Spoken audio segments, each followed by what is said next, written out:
Hello દોસ્તો, નમસ્કાર મિત્રો. એક વખત પતિ અને પત્ની બંને જણા દરિયામાં જહાજમાં મુસાફરી કરતા હોય છે અને એ જ સમયે એ જહાજમાં ખામી સર્જાય છે અને બધા જે અંદર મુસાફરી કરતા લોકો છે એ અફરાતફરી કરવા માંડે છે. એ જ સમયે ત્યાં લાઈફ જેકેટ સાથે એમને બચાવવા માટે આવી પહોંચે છે. ઘણા બધા મુસાફરો એ લાઈફ બોટમાં પહોંચી જાય છે અને પોતાનો જીવ બચાવી નાખે છે. છેલ્લે એક જ લાઈફ જેકેટ બચે છે અને આ બાજુ જે પતિ અને પત્ની બંને મુસાફરી કરતા હતા એ જે જહાજ ડૂબતું હોય છે એનામાં રહે છે. હવે ત્યારે પતિ હોય છે એ પોતાના પત્નીને ધક્કો મારી અને એ જે લાઈફ બોટ છે એમાં કૂદી પડે છે.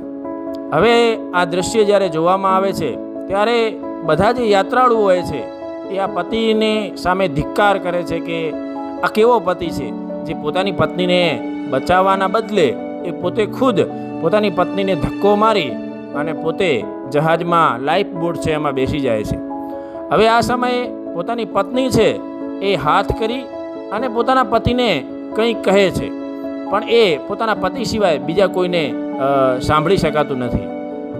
આટલાથી આગળ પહોંચી ત્યાં આગળ પત્નીનું મૃત્યુ થઈ જાય છે.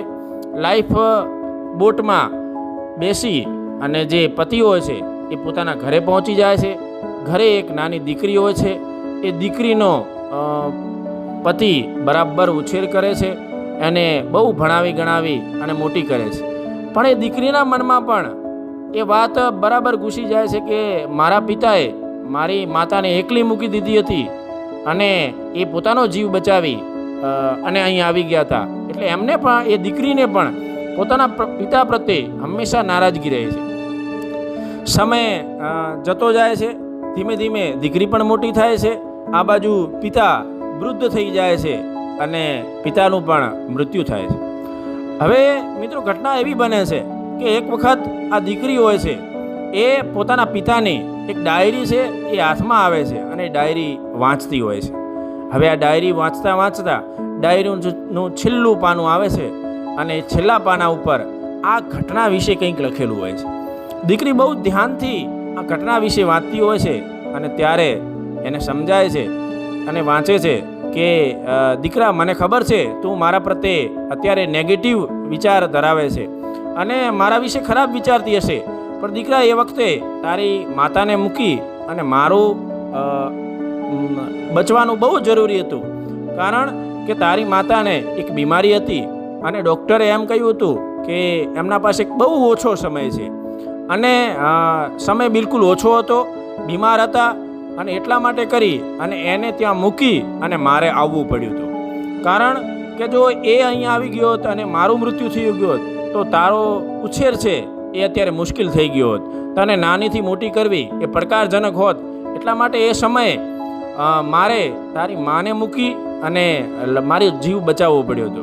અને ત્યારે તારી માતાએ હાથ ઊંચો કરીને મને જે કહ્યું હતું એ પણ એ જ કહ્યું હતું કે મારું જે થવાનું હશે થશે, પણ મારો જીવ જેની અંદર છે એ મારી દીકરીને તમે બરાબર સાચવજો.